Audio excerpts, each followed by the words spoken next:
అందరికీ జై భీమ్. వెంకటరావు కుమార్ శిఖరమల్లి మాలమహనాడు రాష్ట్ర కార్యదర్శి. ఈరోజు ఒక ముఖ్యమైన విషయం చెప్తున్నాను. అది ఏంటంటే డాక్టర్ బిఆర్ అంబేద్కర్ కోనసీమ జిల్లా ముమ్మిడివరం నియోజకవర్గం తాణెల్లంకలో డాక్టర్ బిఆర్ అంబేద్కర్ బాలికల గురుకుల పాఠశాల ఒకటి ఉంది. ఈ పాఠశాలకి గత వైఎస్ఆర్సీపీ ప్రభుత్వం ఉన్నప్పుడు 2-3 సార్లు ఈ కాంపౌండ్లోకి కొంతమంది దుండగులు హల్చల్ చేశారు. ఒక లేడీస్ హాస్టల్లోకి మగాళ్ళు చొరవ చేయడం అంటే అసమస్య కాదు.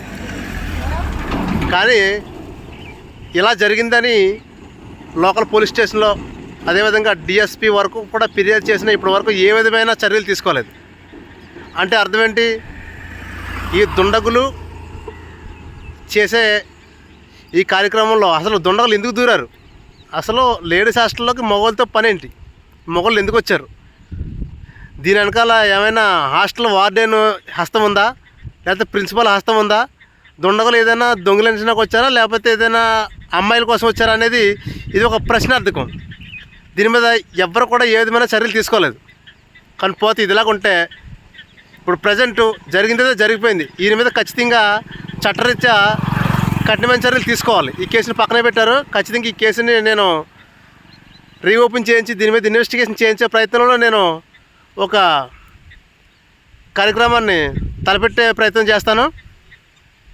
కానీ ప్రజెంట్ నా డిమాండ్ ఏంటంటే ఇటువంటి బాలికల గురుకుల పాఠశాలలకి ఈ పాఠశాల ఉరుసుట్ల కాంపౌండ్ ఉంటుంది. ఈ కాంపౌండ్లో సోలార్ ఫెన్సింగ్ ఒకటి అరేంజ్మెంట్ చేయాలి రాష్ట్ర ప్రభుత్వం. నెంబర్ 2, హాస్టల్ మెయిన్ గేట్ దగ్గర సీసీ కెమెరాలు ఏర్పాటు చేయాలి. హాస్టల్ మెయిన్ గేట్ దగ్గర సీసీ కెమెరాలు ఏర్పాటు చేయాలి. ఖచ్చితంగా ఈ 2 కార్యక్రమాలు చేస్తే చాలా వరకు ఇటువంటి దుష్ట చర్యల్ని మనం అరికట్టవచ్చని ఈ మీడియా ద్వారా రాష్ట్ర ప్రభుత్వానికి, అదేవిధంగా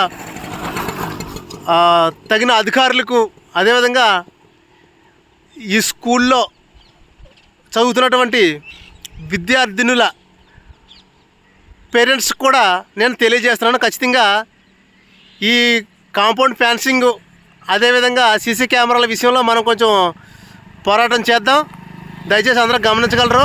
దయచేసి నా ఈ వీడియోని నచ్చితే కనుక నలుగురికి షేర్ చేయండి, ఆలోచింప చేయండి. ఖచ్చితంగా ప్రజా సంక్షేమం కోసం మనం పనిచేద్దాం. జై భీమ్.